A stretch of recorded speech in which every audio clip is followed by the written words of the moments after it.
Moin Leute und herzlich willkommen zurück zum Programmieren lernen. Heute geht es um Funktionen höherer Ordnung und später noch um Currying. Und das hat leider nichts mit dem leckeren Abendessen zu tun, auf das ihr vielleicht gerade wartet, sondern was mit harten Funktionen und mathematischen Konstrukten. Und zwar, wenn wir uns jetzt hier so ein Dings angucken, dann können wir hier natürlich auch als Parameter in unsere Funktion foo eine weitere Funktion f reinstecken. So, und dann geben wir hier zum Beispiel einfach f von Param aus und das ist dann zum Beispiel unsere Funktion foo. Das heißt, wir wenden eine Funktion auf einen Parameter an. Und das kann man natürlich in der While-Schleife super aufrufen, immer, klar. Man kann es auch noch in ganz komischen anderen Konstrukten aufrufen. Das werden wir uns tatsächlich bald angucken, keine Sorge, das kommt noch. Jetzt wollen wir uns aber erstmal kurz darum kümmern, was zur Hölle ist das denn für ein Typ, bitte? Ich habe ja hier irgendwie nichts angegeben, aber wir sehen f, weil wir eine Anwendung hier haben. Das heißt, wir wenden f auf einen Parameter an. Das heißt, f muss schon mal irgendwie eine Funktion sein, sonst macht das hier gar keinen Sinn. Und ihr erinnert euch an die Funktion oder Function Pointer, zum Beispiel Function bar, nimmt einen Parameter und ja, macht eigentlich nichts anderes wie return param. Keine Ahnung, sowas in die Richtung. Und das hatten wir letztes Mal. Hier muss einfach nur der Input-Type gleich dem Output-Type sein und schon haben wir eigentlich alles. Jetzt haben wir natürlich hier das Problem, wir müssen hier irgendwie eine Funktion im Parameter darstellen. Und das ist nicht einfach nur ein a, sondern wir geben hier tatsächlich wieder mal eine Klammer an. So eine Klammer steht normalerweise immer für eine Funktion. Das heißt, wir sehen hier, okay, das ist immer noch Input und das ist der Output hier. Den bearbeiten wir gleich, das stimmt natürlich nicht. Und was wir jetzt hier sehen ist, f nimmt den Parameter als Input und gibt den Parameter auch aus. Das heißt, wir haben hier, f muss natürlich angewendet werden auf irgendwas vom Typ a, sonst können wir den Parameter nicht reinstecken. Wenn f nicht Input Typ a hat, das ist der hier, dann können wir natürlich auch den Param, der hier Typ a schon hat, das haben wir so definiert gerade, dann können wir den nicht darauf anwenden. So, das heißt, wir haben hier ein a, und wir haben gleichzeitig als Output denselben Typ, den natürlich das heißt, wir haben denselben Typ, den wir als Output hier haben. Das heißt, wir haben hier zum Beispiel ein B, irgendein B. Und jetzt kann ich hier sagen, okay, mein Output ist auch wieder ein B. Wir wissen nicht, was für ein Typ hier aus der Funktion rauskommt, ist uns auch völlig egal.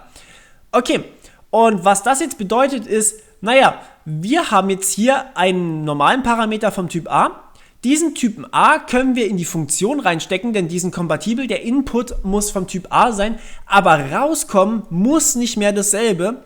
Aber rauskommen bei foo, also bei unserer kompletten Funktion, tut dasselbe wie bei einer normalen Funktionsanwendung von f. Das heißt jetzt aber für uns auch, wir sind jetzt extrem flexibel. Wir können nicht nur bar reinstecken. Das ist jetzt hier ein Spezialfall, denn bar hat a auf a oder c auf c. Das ist nicht dasselbe a wie oben, das ist einfach irgendein a. C auf c zum Beispiel. Und das ist jetzt fast ein Spezialfall, weil wenn ich jetzt hier bar reinstecke, ist plötzlich hier logischerweise auch a gleich b. Denn hier steht ja, Input-Typ ist gleich Output-Typ von unserer Funktion f, also bar, die wir hier reinstecken. Also muss hier a gleich b sein, das heißt, der Input-Typ von foo, von dem ersten Parameter, ist auch der Output-Typ von foo. Und das ist jetzt natürlich eigentlich fast ein Spezialfall, das heißt, hier wird für die Variable a auch wieder eine Number oder ein Integer rauskommen, denn ja, wir haben hier jetzt eine Funktion, die, also einmal stecken wir hier eine Zahl rein, das wäre die 42, dann wird f auf diese Zahl angewendet, das wäre bar. Bar von Param liefert mir einfach wieder Param, also 42, also wird hier wieder 42 rausgetan. Das heißt, wir haben jetzt hier eine mega umständliche Variante dafür, a42 zuzuweisen. Klar kann man natürlich noch sehr viel komplizierter machen. Zum Beispiel könnte ich hier auch f von irgendwas machen, geht auch. Aber das könnt ihr euch gerne mal als Übung überlegen, was hier der Typ von f von Param sein müsste. Und da haben wir dann wirklich, das funktioniert immer noch so, wie wir es jetzt gerade ausführen, aber der Typ hier oben ändert sich. Das einfach kurz als Übung. Und ja, das ist eine höhere Funktion. Höhere Funktionen haben aber auch die Möglichkeit, sie können wieder andere Funktionen ausspucken. Das heißt, wir können zum Beispiel einfach den Parameter völlig ignorieren und eine Funktion ausgeben. Oder wir können einfach, ja, zum Beispiel eine Funktion ausgeben. Okay, Und was das jetzt bedeutet ist, wir haben hier als Output-Typ, übrigens haben wir hier jetzt plötzlich b auf c, also a interessiert uns jetzt völlig nicht mehr, weil wir jetzt Parameter nicht mehr drauf anwenden oder f nicht mehr von Param berechnen. Das heißt, die müssen nicht mehr miteinander kompatibel sein. Das heißt, wir sagen einfach b auf c, also was völlig unabhängiges von a. Und der Output-Typ von unserem foo ist jetzt auch wieder eine Funktion.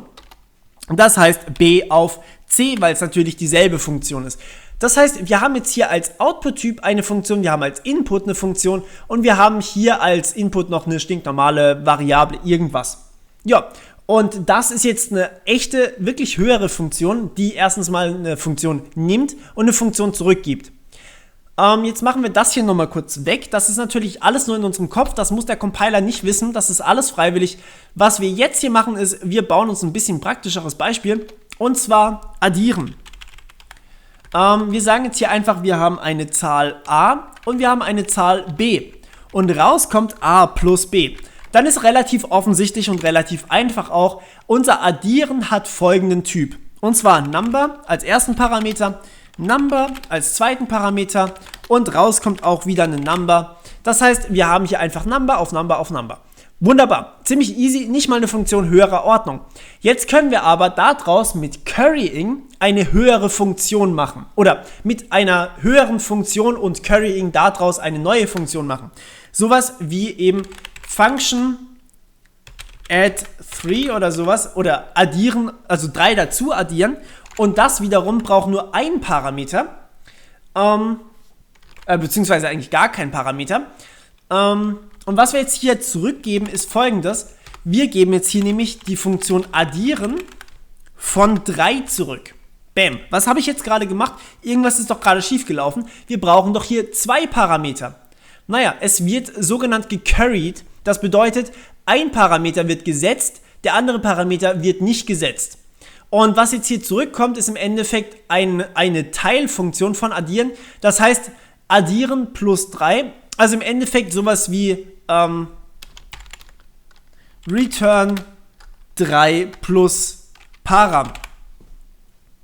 Beziehungsweise eigentlich schreibt man das nicht so, eigentlich müsste hier jetzt auch noch der Param rein, 3, Param und dann habe ich jetzt hier wieder kein Currying, so würde die normale Version aussehen, aber man schreibt es dann tatsächlich so, dass man hier eben add 3 ist gleich addieren von 3. So würde man das jetzt zum Beispiel schreiben können. Also tatsächlich hier automatisch ergänzen das add 3. Also im Prinzip genau diese Funktion. Die beiden tun exakt dasselbe. Das, was wir hier in einer Zeile schreiben und diese neue Funktion, die wir hier benutzen, die tun ziemlich genau dasselbe.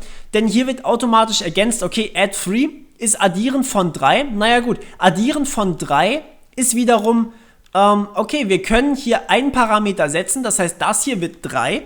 Und der zweite Parameter bleibt halt einfach ein Parameter.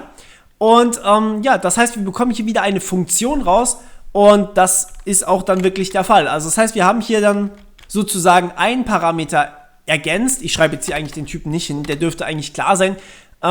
Number auf Number. Das heißt, wir haben hier automatisch einen Parameter gesetzt und eure Programmiersprache erkennt, hey, da fehlt aber noch einer. Das wird wieder eine Funktion und diese Funktion nimmt immer noch einen Parameter. Das heißt, ihr müsst hier immer vorsichtig sein. Manchmal kommt nicht immer, also das wird keinen Fehler oder sowas werfen, das wird aber automatisch wieder als Funktion verwendet. Das heißt, wenn ihr das jetzt hier ausgebt, dann kommt nicht irgendwie 3 raus oder sowas, sondern dann müsstet ihr hier vielleicht noch eine zweite Zahl reinpacken, dann würde eine Zahl rauskommen, aber so wird einfach nur wieder eine Funktion rauskommen. Und das wird euch manchmal vielleicht passieren, dass ihr sagt, hä, warum kommt jetzt da eine Funktion bitte raus in meiner Ausgabe? Was zur Hölle ist gerade passiert? Aber das ist dann durchs Currying.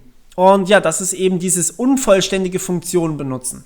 Gut, das war's wieder von meiner Seite. Ich hoffe, es hat euch gefallen und wir hören uns beim nächsten Mal. Bis dann. Ciao.